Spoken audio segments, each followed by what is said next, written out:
Welcome back, everybody, for another deep dive. This time we're taking a look at As a Man Thinketh by James Allen. It's a classic, and I'm really excited to dig into it with you. Oh, yeah, it's a good one. It's one of those books that gets right to the point about how our thoughts can actually shape our reality, which I'm sure a lot of us have heard before, but this one goes deeper than just positive thinking. It does, How yeah. much deeper? Alan really explores how our thoughts actually end up building our character, and then from that, how it can impact our health, our circumstances, and really, like he says, even our destiny. Yeah. He's really getting at personal responsibility here and how the law of cause and effect works, but in our minds. Yeah. And it's interesting how he starts the book, too, right from that first line. Oh, yeah. As a man thinketh in his heart, so is he. It's a powerful one. It is. It's like, pow, right in the face. Yeah. And it just kind of sets in the stage for the whole thing about how we're not just victims of circumstance. Right. We actually have a lot more control. Then he uses this garden analogy that I thought was really, really useful. Oh, yeah, it's a great analogy because it shows how we actively participate in shaping our minds. Yeah. We're not just stuck with whatever thoughts pop up. We can choose which thoughts we nurture, just like, a gardener chooses which seeds to plant. Right. And it's kind of a radical idea, if you think about it, that we have this incredible power to cultivate our inner world. Yeah. It really makes you think about what you're putting in your own mental garden, doesn't it? It does, yeah. Like, what are you feeding? What are you growing? Are you growing kindness and courage, determination? Or is it fear and doubt that are taking over? We have this responsibility to weed out the negative, make the right conditions for all the good stuff to grow. And that's really where character comes in, because Alan argues that our character, it's not fixed. Okay. It's formed by our thoughts. So if we keep thinking about fear, anger, self-doubt all the time, those thoughts will actually shape who we are at our core. Right. And that's going to affect how we interact with the world, what we experience, the experiences we attract. It's like we're creating our own reality in a way. Yeah. He uses these examples in the book that I thought were really helpful. Like the poor man who's always complaining, blaming others for his situation. Right. And then the rich guy who's so focused on his wealth that he neglects his health and ends up miserable. I mean, it really makes you think, are we attracting these things into our lives by focusing on the negative? And he's not saying that we're to blame for every bad thing that happens to us. It's not that simple. But what he's trying to show us is that our inner state, the thoughts we dwell on, kind of create an energy that attracts certain experiences. Yeah. If we're always focused on lack, we're probably going to see more lack in our lives. And it's not just about attracting negative experiences. He goes even further and talks about how thoughts of fear can actually be deadly. Right. Just as dangerous as a physical weapon. He even gives an example of someone dying from fright. I know. Pretty intense. That's a wild claim. It might sound extreme at first, but if you think about it, the way that stress hormones work in our bodies, it makes sense. And we know that chronic stress can really do a number on us, weaken our immune system, increase the risk of all sorts of problems. And, a lot of times chronic stress is fueled by fear and anxiety. So in a way, those fearful thoughts really are poisoning us from the inside out. Right. Yeah, it's not just some kind of abstract concept. No. Our thoughts have this real physical impact on us. They do. But the good news is that it works both ways, right? Like, he talks about how joy and goodwill, positive emotions, can actually make us stronger, build us up. Exactly. It's like that whole thing with, what we eat. We're so careful about what we put into our bodies these days, right? Yeah. Maybe we should be just as mindful of the thoughts we're feeding our minds. Clean thinking. Clean thinking. Yeah.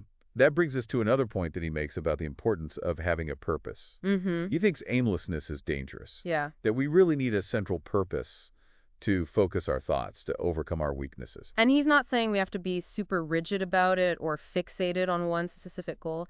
It's more about having a guiding star. Right. Something that gives our lives direction. Maybe it's a spiritual idea, a career ambition, a desire to make a difference in the world, whatever resonates deeply with you. The point is, it gives a framework for your thoughts and actions. It's that thing that gets you up in the morning. Exactly. And helps you to kind of make decisions throughout the day and stay focused on what's important. Yeah, and so how does all of this play into actually achieving things in life? Right. Alan is pretty clear that any achievement, whether it's worldly success, intellectual mastery, spiritual growth, it all comes down to directed thought. It all starts in the mind. In the mind. Yeah. Yeah, and I like how he emphasizes that achievement requires sacrifice, The bigger the achievement, the greater the sacrifice needed.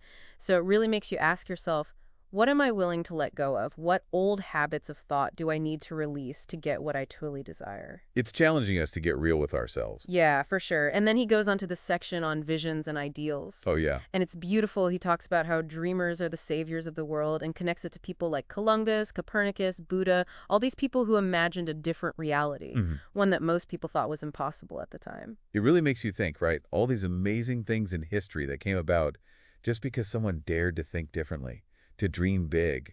Makes you wonder, what are our dreams? Are we holding ourselves back? Right. What potential are we missing out on? And what's so cool is that he doesn't just focus on these big historical figures. Right. He tells this story about a young guy stuck in poverty, facing all these hardships, who completely transforms his life just by the power of his vision. And he ends up achieving amazing things. It's proof that it could be done. Yeah, it shows us that no matter our circumstances, we really do have the power to change our destinies, just like by changing our thinking. It all comes back to that inner garden, doesn't it? It does. What are we planting? What visions are we nurturing? Because he says it so well, the vision that you glorify in your mind, the ideal that you enthrone in your heart, this you will build your life by, this you will become. Chills.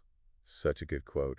It's not about wishing or hoping. No, it's not. It's about aligning your thoughts, actions, everything with that vision. And when you do that, you don't just achieve your dreams. You become them. You become them. You embody those ideals. It's amazing. Really powerful stuff. It makes you want to go out and do something great. Totally. But it also brings up this idea of serenity, which he talks about quite a bit in the book. Yeah. He calls it a jewel of wisdom that comes from mastering our thoughts. But how do we actually do that, especially in the world we live in today? So much noise, so much going on all the time. It feels impossible to find that peace sometimes. It's a real challenge. But Alan believes that the more we understand ourselves as beings shaped by thought, the calmer we become. Oh, okay, I see what you're saying. Like, we start to see that everyone else is working with that same principle. We're all just walking bundles of thoughts and reactions, Yeah, it's like that saying, everyone you meet is fighting a battle you know nothing about. Maybe understanding this helps us have more compassion. I think so. For ourselves and others, when you look at it that way, it's harder to get caught up in blame and judgment and all that stuff. You start to understand that everyone is really just doing the best they can. Yeah, exactly. With the information they have, the experiences they've had. It's also incredibly empowering, though, because if our thoughts create our reality, we can change it. Wow, yeah, that's huge. Instead of fighting against circumstances, we can just focus on mastering our minds. Yeah, exactly. We have so much more control than we realize. It's mind-blowing when you really think about it. But, we got to be honest, it's not always easy to put these ideas into practice. We all have those days where our thoughts just spiral, Feels like you're on a runaway train. Totally. It's a practice. It's not about being perfect. Alan himself acknowledged that mastering your mind is a lifelong journey, but he gave us this powerful tool.